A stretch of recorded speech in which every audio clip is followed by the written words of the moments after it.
من يهده الله فلا مضل له ومن يضلل فلا هادي له وأشهد أن لا إله إلا الله وحده لا شريك له وأشهد أن محمدا عبده ورسوله يا أيها الذين آمنوا اتقوا الله حق تقاته ولا تموتن إلا وأنتم مسلمون يا أيها الناس اتقوا ربكم الذي خلقكم من نفس واحدة وخلق منها زوجها وبث منهما رجالا كثيرا ونساء واتقوا الله الذي تساءلون به والأرحام إن الله كان عليكم رقيبا يا أيها الذين آمنوا اتقوا الله وقولوا قولا سديدا يصلح لكم أعمالكم ويغفر لكم ذنوبكم ومن يطع الله ورسوله فقد فاز فوزا عظيما أما بعد فإن خير الحديث كتاب الله وخير الهدي هدي محمد صلى الله عليه وسلم وشر الأمور محدثاتها وكل محدثة بدعة وكل بدعة ضلالة وكل ضلالة في النار۔ ہر قسم کی حمد و ثنا اللہ رب العزت کے لیے جو جس سے چاہتا ہے اپنے دین کا کام لیتا ہے، جسے چاہتا ہے توحید و سنت اپنانے کی توفیق دیتا ہے۔ کثرت سے درود و سلام ہو امام الانبیاء جناب محمد الرسول اللہ صلی اللہ علیہ وسلم کی ذات اقدس پہ، جن کی دعوت پوری دنیا کے لیے تھی، جنہوں نے اپنی دعوت دینے کے معاملے میں لوگوں کے مابین کوئی فرق نہیں کیا۔ خوش نصیب ہیں وہ لوگ جنہوں نے ان کی دعوت کو قبول کیا، اور بد نصیب ہیں وہ لوگ جو ان کی دعوت کو قبول کرنے کے اعزاز سے محروم رہے۔ انبیاء کرام علیہم الصلاۃ والسلام لوگوں کے پاس یہ پیغام لے کر آئے کہ لا الہ الا اللہ کہہ دو، لا الہ الا اللہ کو اپنا لو، اور اس کے ساتھ ساتھ لوگوں کو یہ بھی بتاتے رہے کہ لا الہ الا اللہ کو اپنا لو گے تو اس کے کیا فوائد ہیں۔ ہمارے نبی علیہ الصلوۃ والسلام کی بھی یہی دعوت تھی، اور آپ نے لا الہ الا اللہ کی بڑی شان بیان کی ہے، اس کا بہت ہی مقام و مرتبہ بیان کیا ہے۔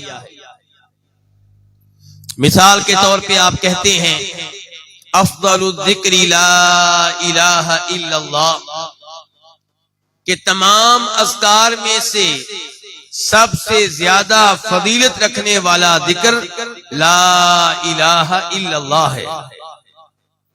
اور کبھی آپ علیہ الصلوۃ والسلام فرماتے ہیں احب الکلام الی اللہ اربع، کہ اللہ رب العزت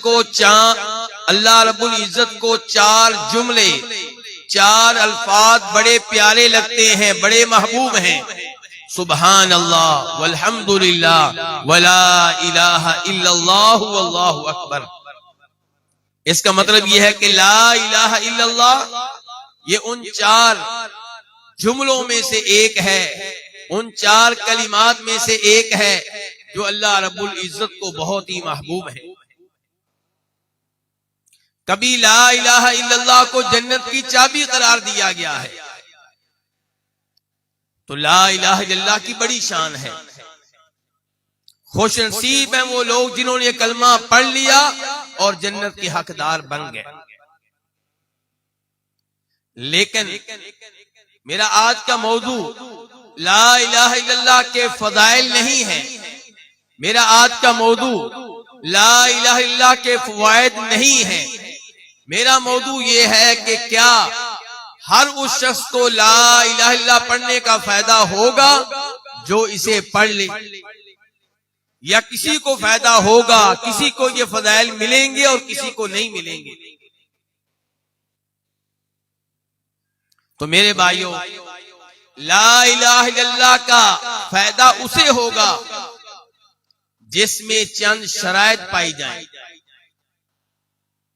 لا الہ الا اللہ کے فضائل اور فوائد سے مستفید وہی ہو سکے گا جس میں چند شرائط پائی جائیں گی۔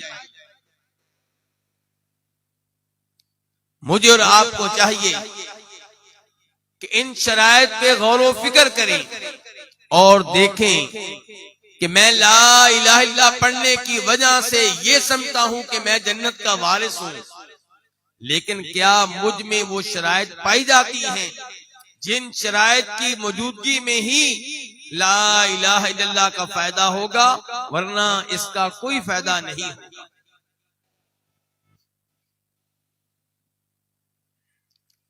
نماز کے بڑے فوائد ہیں، نماز کا بہت ہی اجر و ثواب ہے، لیکن کیا ہر نماز پڑھنے والے کو نماز کی فضیلت ملتی ہے؟ جواب یہ ہے کہ نہیں، ہر ایک کو نہیں ملتی۔ ایک آدمی طہارت کے بغیر، وضو کے بغیر نماز پڑھ لے، کیا اسے نماز پڑھنے کا فائدہ ہوگا؟ بالکل نہیں ہوگا۔ دوسرا آدمی بغیر کسی عذر کے قبلہ کو چھوڑ کے کسی اور جانب منہ کر کے نماز پڑھ رہا ہے، کیا اس کی نماز ہو جائے گی؟ بالکل نہیں ہوگی، حالانکہ نماز اس نے پڑھی ہے۔ تیسرا آدمی ظہر کی نماز صبح 9 بجے پڑھ لیتا ہے، کیا اسے اس نماز کا فائدہ ہوگا؟ جواب یہ ہے کہ نہیں ہوگا، کیونکہ نماز کی شرائط موجود نہیں ہے۔ ایسے ہی میرے بھائیوں، لا الہ الا اللہ کی شرائط ہیں، وہ شرائط موجود ہوں گی تو لا الہ الا اللہ کہنے کا فائدہ ہوگا، ورنہ لا الہ الا اللہ کہنے کا کوئی فائدہ نہیں ہوگا۔ تو پہلی شرط کیا ہے کہ لا الہ الا اللہ پڑھنے والے کو معلوم ہو کہ میں کیا پڑھ رہا ہوں، اس کو پتا ہو کہ اس کا معنی و مفہوم کیا ہے۔ جسے اس کا مطلب معلوم نہیں ہے، جسے اس کا معنی معلوم نہیں ہے، وہ لا الہ الا اللہ کہہ بھی دے اسے کوئی فائدہ نہیں ہوگا۔ اسی لیے اللہ رب العزت قرآن حکیم میں ارشاد فرماتے ہیں کہ فَاعْلَمْ أَنَّهُ لَا إِلَٰهَ إِلَّا اللَّهِ، کہ لا الہ الا اللہ کے معنی کو جان لیں، اس کے مفہوم کو جان لیں۔ آپ کو پتا ہونا چاہیے کہ لا الہ الا اللہ کیا ہے۔ امام بخاری رحمہ اللہ اپنی صحیح میں باب قائم کرتے ہیں کہ باب العلم قبل القول والعمل، کہ علم کا مقام و مرتبہ عمل سے پہلے ہے، علم کا مقام و مرتبہ کلام سے، قول سے پہلے ہے۔ لا الہ الا اللہ کہنا بعد میں ہے، پہلے یہ جانے کہ لا الہ الا اللہ کا مطلب کیا ہے۔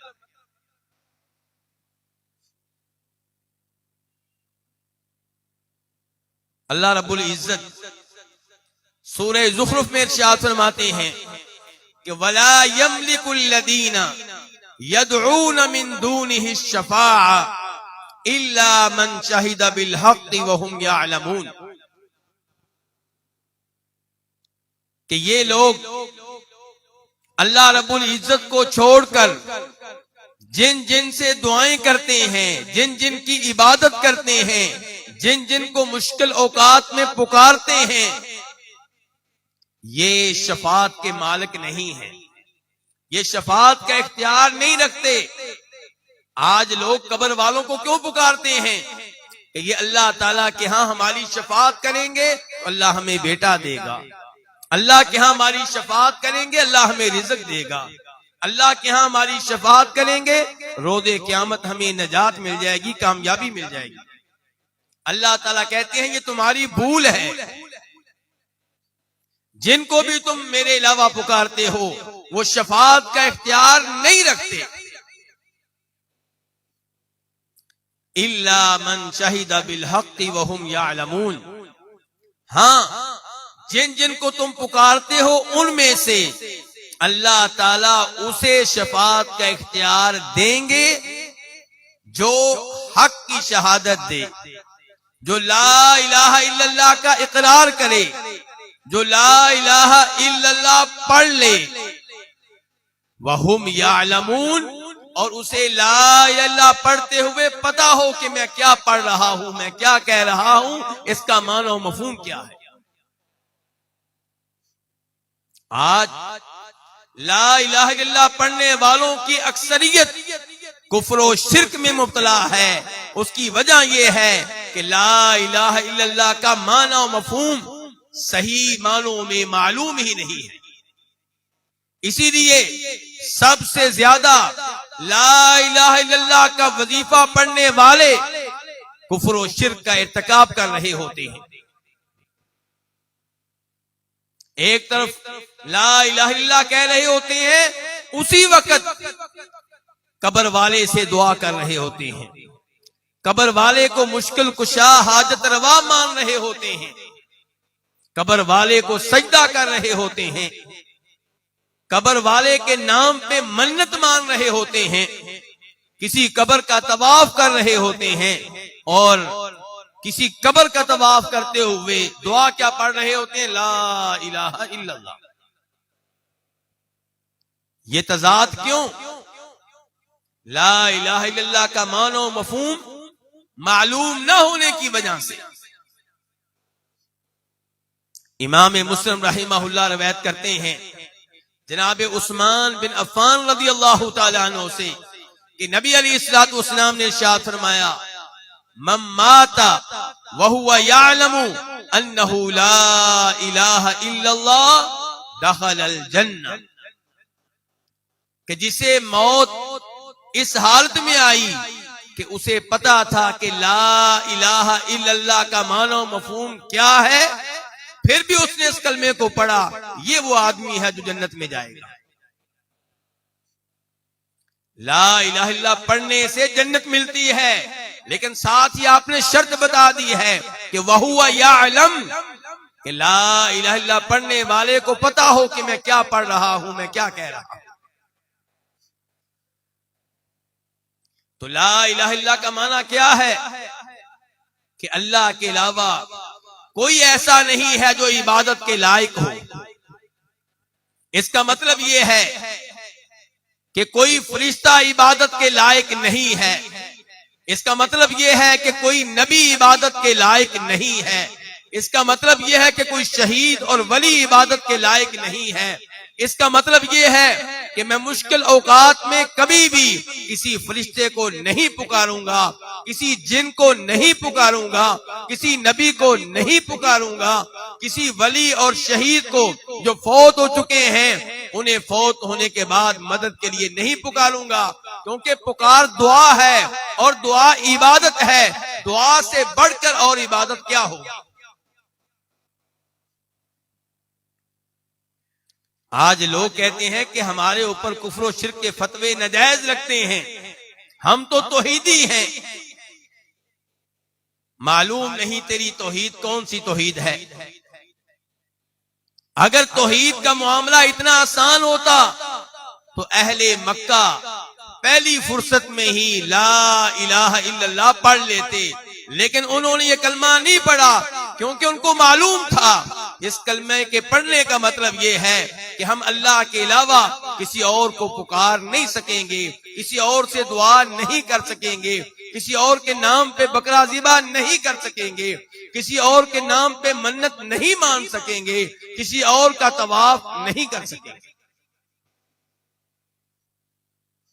لیکن آج لا الہ الا اللہ بھی پڑھا جا رہا ہوتا ہے اور یا علی مدد کہہ کر جناب علی رضی اللہ عنہ کو پکارا جا رہا ہوتا ہے، ان سے دعا کی جا رہی ہوتی ہے۔ یا علی مدد میرے بھائیو دعا ہے، یا حسین مدد یہ دعا ہے، یا رسول اللہ مدد یہ دعا ہے، یعنی کہ آپ مدد کے لیے پکار رہے ہیں، دعا کر رہے ہیں، التجا کر رہے ہیں، درخواست کر رہے ہیں اللہ کی بجائے جناب علی سے، اللہ کی بجائے جناب حسین سے، اللہ کی بجائے جناب شیخ عبد القادر جیلانی رحمہ اللہ سے۔ جب آپ نے دعا جیسی عظیم عبادت اللہ کو چھوڑ کر کسی اور کو دے دی تو اس سے بڑا شرک اور کیا ہوگا؟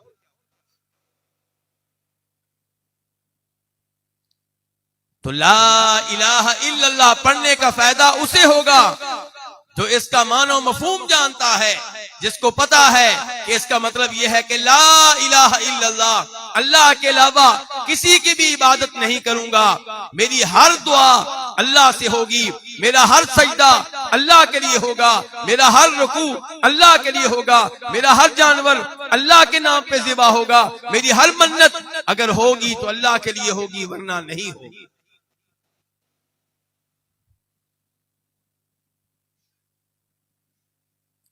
دوسرے نمبر پہ لا الہ الا اللہ کی شرط یہ ہے کہ یہ کلمہ پڑھتے ہوئے اس کلمہ کے معنی، مفہوم اور مطلب کے اوپر آپ کو یقین ہو، شک و شبہ سے پاک لا الہ الا اللہ۔ یہ نہیں کہ لا الہ الا اللہ پڑھ رہے ہیں اور یہ سمجھتے ہیں کہ اللہ کی عبادت تو کرنی ہے، جناب علی کی عبادت بھی شاید ٹھیک ہی ہوگی، شیخ عبد القادر جیلانی کو بھی مشکل اوقات میں پکارنا شاید یہ بھی ٹھیک ہوگا۔ اس کا مطلب یہ ہے کہ لا الہ الا اللہ کا جو معنی ہے اس پہ آپ کو یقین نہیں ہے۔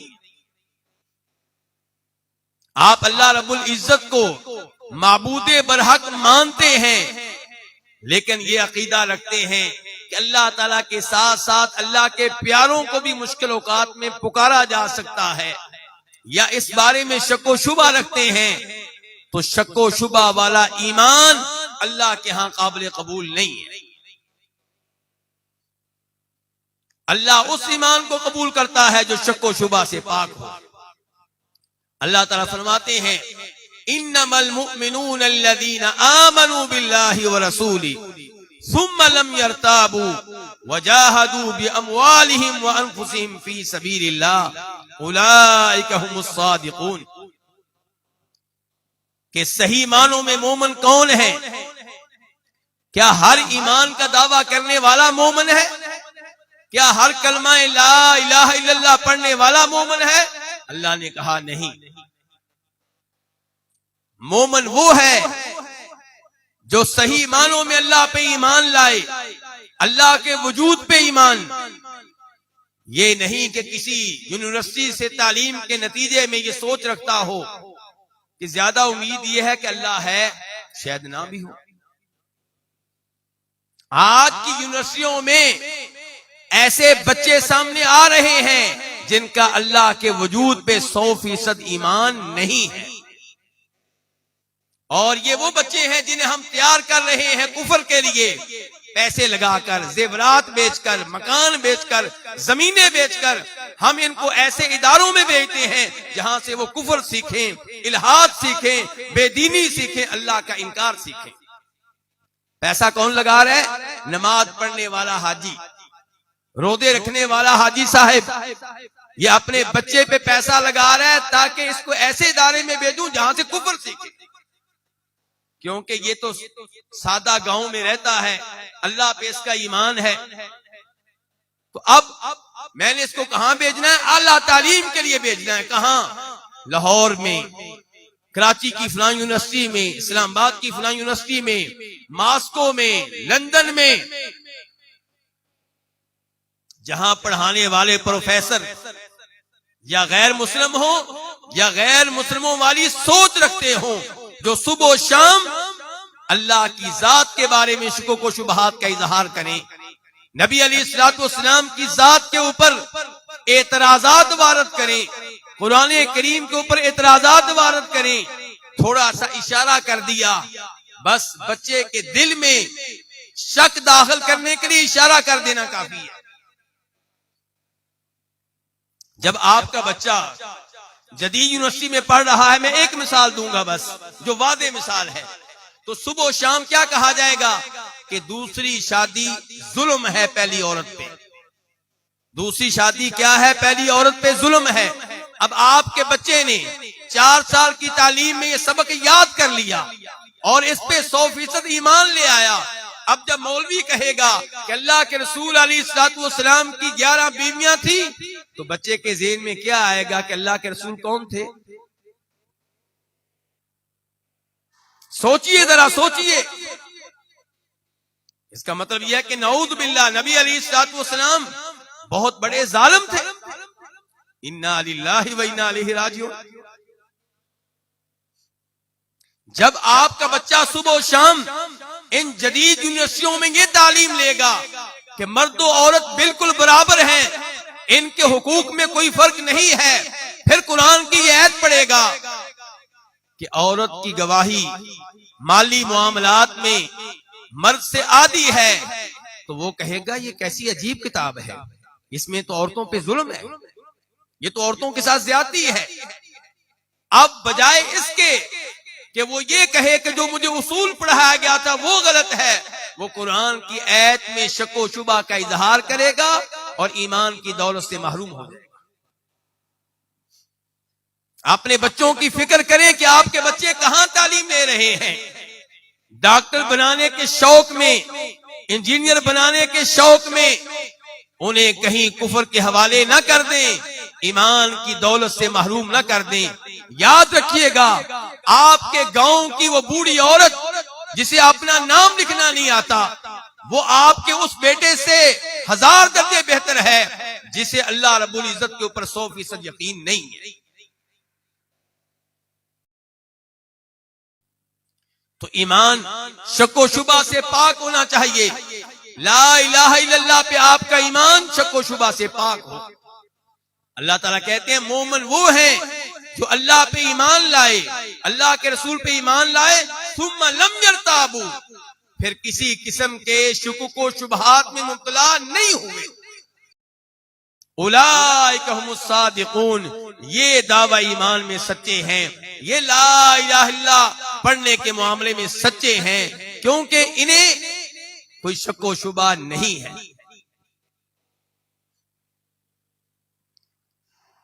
ایمان لانے کے باوجود، لا الہ الا اللہ پڑھنے کے باوجود شکوک و شبہات میں مبتلا ہونا، یہ تو منافقوں کا کام ہے، یہ ایمان والوں کا کام نہیں ہے.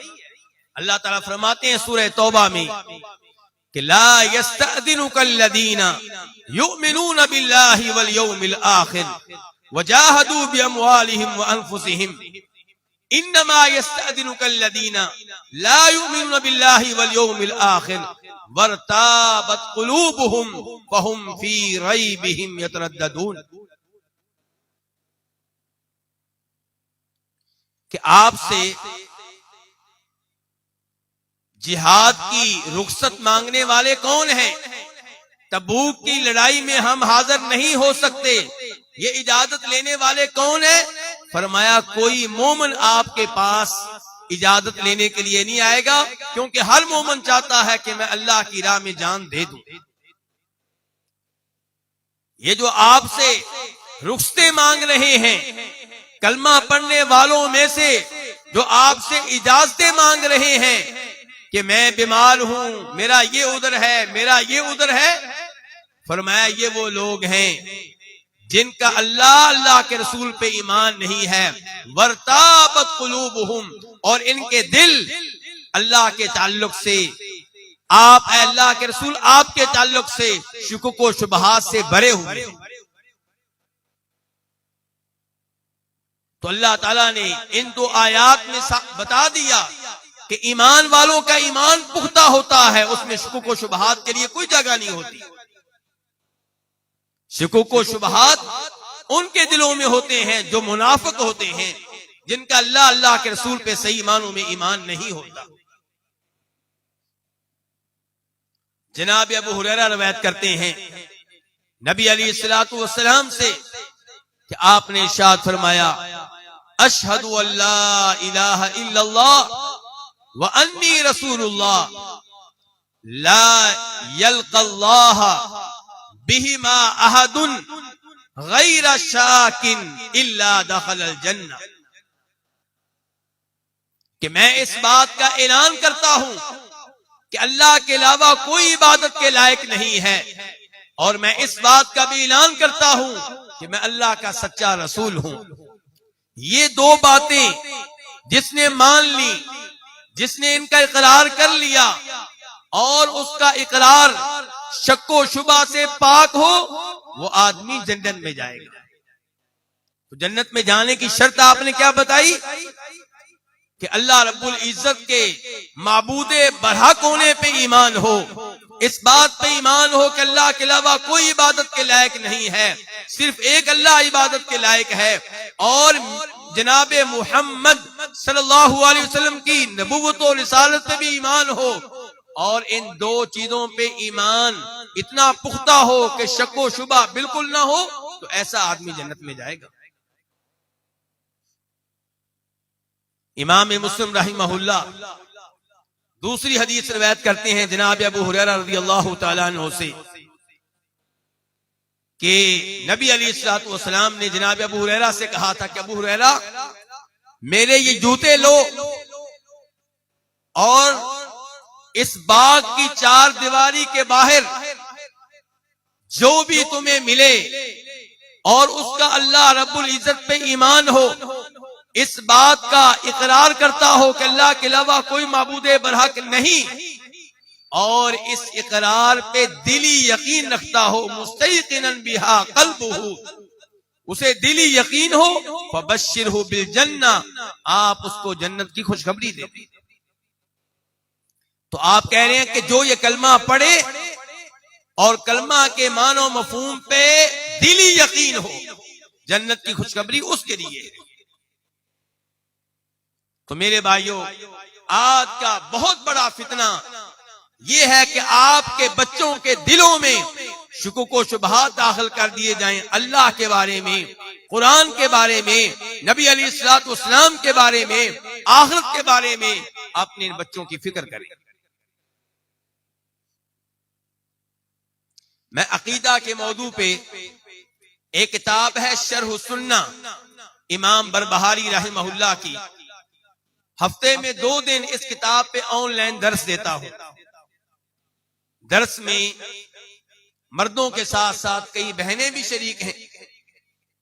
تو اسلام آباد کی ایک لڑکی ہے، اس کی عمر صرف 18-19 سال ہے، دین سے محبت رکھنے والی اور ان جدید یونیورسٹیوں میں تعلیم لینے سے صاف صاف انکار کر دینے والی۔ والدین مجبور کر رہے ہیں، وہ نہیں مانتی۔ اسلام آباد کے پوش علاقے میں رہتے ہیں، اپنے ہی والدین کے ساتھ اس لڑکی کی جنگ لگی ہوئی ہے۔ والدین اسے یونیورسٹی میں لے جانا چاہتے ہیں، لڑکی جانے کے لیے تیار نہیں ہے۔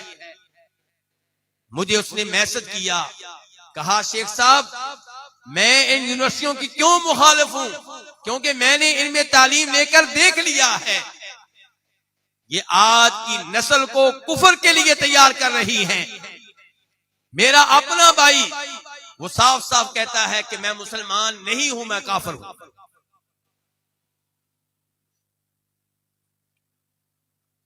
اور والدین نے مجھے اور میری بہن کو ایک کمرہ دیا ہوا ہے، اس کمرے میں جو میری بہن رہتی ہے میرے ساتھ، میری شدید دشمن ہے دین کی وجہ سے۔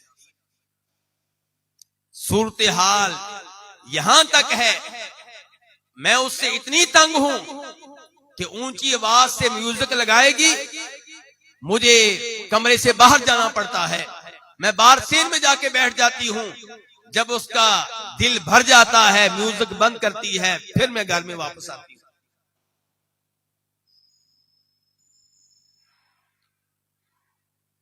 جب میں نے کسی دن درس کے دوران کتے کے موضوع پہ گفتگو کی کہ شوقیہ طور پہ کتا رکھنے کی اسلام میں اجازت نہیں ہے، شکار کے لیے کتا رکھ سکتے ہیں، کھیتی باڑی کی حفاظت کے لیے رکھ سکتے ہیں، مویشیوں کی جانوروں کی حفاظت کے لیے رکھ سکتے ہیں، شوقیہ طور پہ کتا رکھنے کی اسلام میں اجازت نہیں ہے۔ اس نے کہا شیخ صاحب مجھے بتائیں میں کدھر جاؤں، میرے گھر میں کتا ہے، میں نے نکالنے کی کوشش کی ہے، گھر والے میری بات نہیں سنتے۔ اس لڑکی کی باتوں سے معلوم ہوتا ہے کہ اسے گھر والے پاگل سمجھتے ہیں، یہ آج کے زمانے میں کیسی باتیں کر رہی ہے، جبکہ وہ لڑکی صحیح معنوں میں دین کی طالب علم ہے۔ صرف میرے درس میں نہیں، بہت سے مشائخ کے درس میں آن لائن حاضر ہوتی ہے، باقاعدہ دین کا علم گھر بیٹھے لے رہی ہے۔ تو میرے بھائیوں، لا الہ الا اللہ پڑھنے کا فائدہ تب ہوگا، نمبر ایک آپ کو پتا ہو کہ لا الہ الا اللہ کا معنی کیا ہے، نمبر دو آپ کا یہ ایمان، آپ کا لا الہ الا اللہ پہ ایمان یقین پہ مبنی ہو، شکوک و شبہات سے پاک ہو۔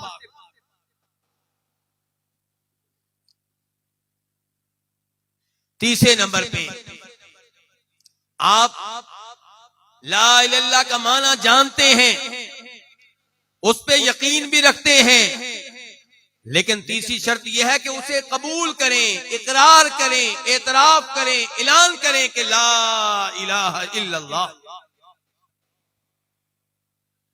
اگر آپ یہ اعتراف نہیں کرتے، آپ اس کے تقاضوں کو قبول نہیں کرتے، تو لا الہ الا اللہ پڑھنے کا فائدہ نہیں ہوگا۔ نبی علیہ الصلوۃ والسلام کے چچا ابو طالب لا الہ الا اللہ کا معنی ہم سے بہتر جانتے تھے، لا الہ الا اللہ کے معنی پہ یقین بھی تھا، لیکن زبان سے یہ کلمہ نہیں پڑا، تو اس لیے انہیں نبی علیہ الصلوۃ والسلام کا ساتھ دینے کے باوجود مسلمانوں میں شمار نہیں کیا۔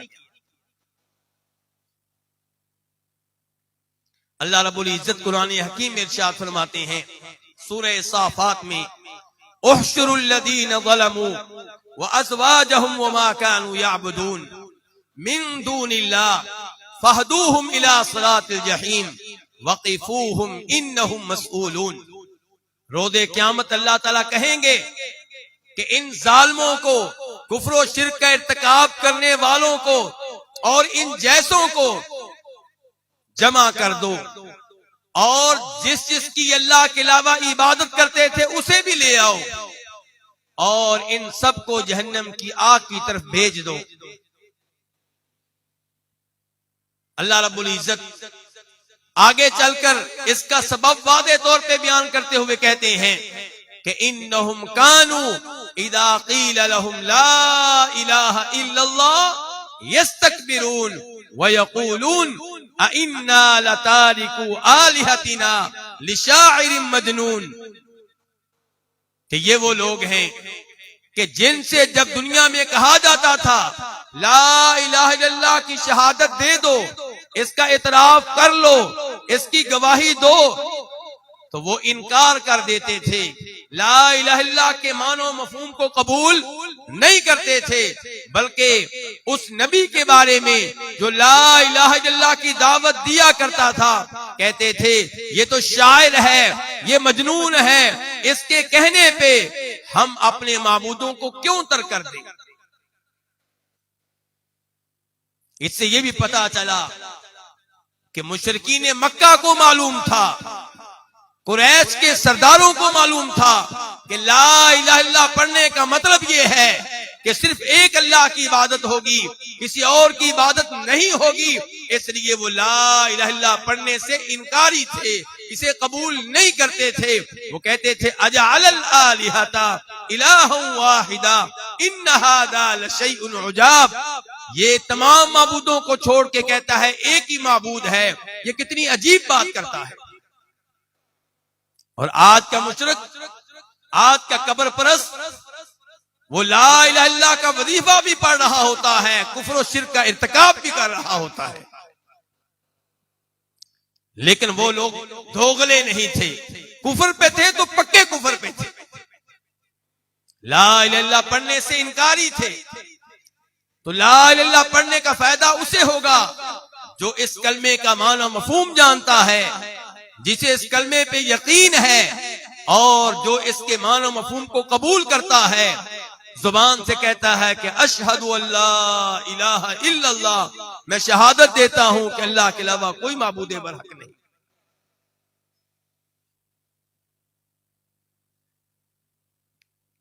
میرے بھائیوں، لا الہ الا اللہ پڑھنے کا فائدہ اسے ہوگا جو یہ کلمہ سچائی کے ساتھ پڑھے گا، منافقت کے ساتھ نہیں، دھوکہ دینے کے لیے نہیں، جھوٹ بولتے ہوئے نہیں۔ ورنہ آپ جانتے ہیں کہ مدینہ میں بہت سے ایسے لوگ تھے جو کلمہ پڑھتے تھے لیکن انہیں کلمہ پڑھنے کا فائدہ نہیں ہوا۔ کلمہ پڑھنے کا فائدہ تب ہوگا جب آپ اس کا معنی مفہوم جانتے ہوں، اس کے معنی مفہوم پہ یقین رکھتے ہوں، زبان کے ساتھ قبول کریں اور آپ کا دل بھی زبان کا ساتھ دے رہا ہو۔ اللہ رب العزت قرآن حکیم میں ارشاد فرماتے ہیں، احسب الناس ان یترکوا ان یقولوا آمنا وهم لا یفتنون وَلَقَدْ فَتَنَّ الَّذِينَ مِن قَبْلِهِمْ فَلَيَعْلَمَنَّ اللَّهُ الَّذِينَ صَدَقُوا وَلَيَعْلَمَنَّ الْكَاذِبِينَ۔ کلمہ پڑھنے والے لوگ یہ سمجھتے ہیں کہ انہوں نے کلمہ پڑھ لیا، ایمان اپنا لیا، مسلمان ہونے کا اعلان کر دیا، اب ان پہ کوئی مصیبت نہیں آئے گی، اب کوئی پریشانی نہیں آئے گی، اب کوئی ٹینشن نہیں آئے گی، اب کوئی بیماری نہیں آئے گی۔ اللہ کہتے ہیں نہیں نہیں، میرا یہ نظام نہیں ہے۔ ایمان والے میرے بھائیوں سن لیجئے، اللہ تعالیٰ کہہ رہے ہیں میرا یہ نظام نہیں ہے کہ جو کلمہ پڑھ لے اس پہ کوئی مصیبت نہیں آئے گی، جو مسلمان ہو جائے اسے کسی پریشانی کا سامنا نہیں کرنا پڑے گا۔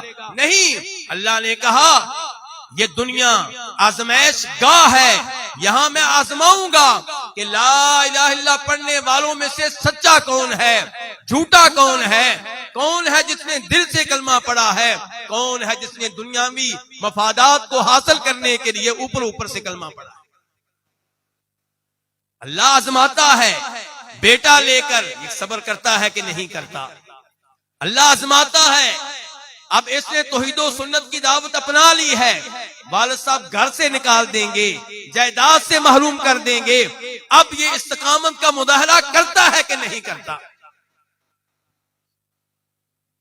البتہ ایک خوشخبری ہے کہ ایمان لانے والا اس پہ جتنی بھی ازمائشیں آ جائیں، جتنی بھی پریشانیاں آ جائیں، دل میں ایک سکون ہوگا، دل میں ایک سکون ہوگا کہ چلیں یہ ازمائشیں اللہ کی وجہ سے ہیں، یہ مصیبتیں اللہ کی وجہ سے ہیں، کوئی بات نہیں، یہ مصیبتیں عارضی ہیں، کوئی بات نہیں، یہ مصیبتیں نبیوں پہ بھی آئی ہیں علیہم الصلوۃ والسلام، یہ مصیبتیں صحابہ کرام پہ بھی آئی ہیں، میں کیا چیز ہے،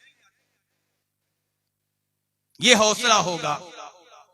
ورنہ اللہ رب العزت کہہ رہے ہیں کہ میں ازمائشوں میں مبتلا کروں گا تاکہ پتہ چلے دعوی ایمان میں کون سچا ہے کون جھوٹا ہے۔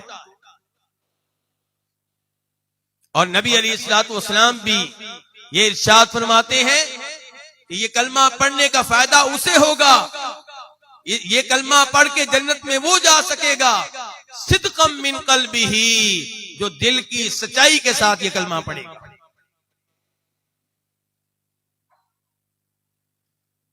تو میرے بھائیوں، لا الہ الا اللہ کی یہ کئی شرائط میں نے آپ کے سامنے رکھ دی ہیں، موضوع کافی لمبا ہے تو میں اسی پہ اکتفا کرتا ہوں اور یہ گزارش کرتا ہوں کہ لا الہ الا اللہ کے معنی کو سمجھیں۔ ایک ہے کہ آپ نے کہہ دیا کہ اللہ کے علاوہ کوئی معبود برحق نہیں، ایک یہ ہے کہ اچھی طرح آپ کو پتا ہو اس کا مطلب کیا ہے۔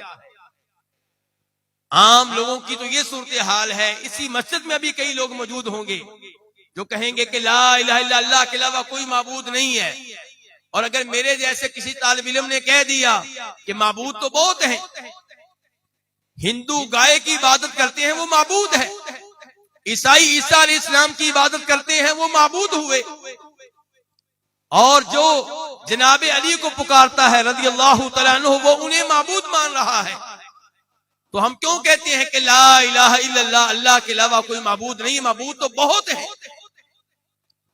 تو کئی لوگ ایسے ہیں جن کے پاس کوئی جواب نہیں ہوگا، اور یہ وہ لوگ ہیں جو لا الہ الا اللہ کا معنی صحیح معنوں میں نہیں جانتے۔ تو معنی کیا ہے میرے بھائیو اس کا؟ کہ لا الہ الا اللہ، اللہ کے علاوہ کوئی سچا معبود نہیں ہے، جھوٹے معبود بہت ہیں۔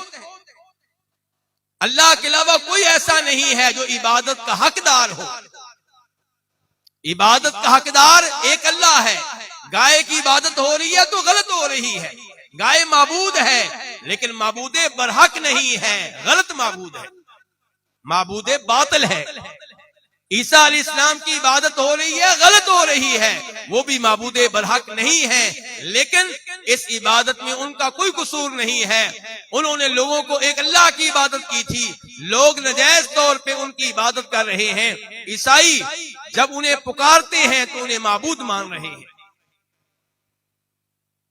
اللہ رب العزت ہمیں لا الہ الا اللہ کا معنی و مفہوم جاننے کی اور اس پہ یقین رکھنے کی توفیق عنایت فرمائے، اور اللہ تعالیٰ لا الہ الا اللہ پڑھنے کی وجہ سے آزمائشیں اگر آئیں ان پہ صبر کرنے کی توفیق دے۔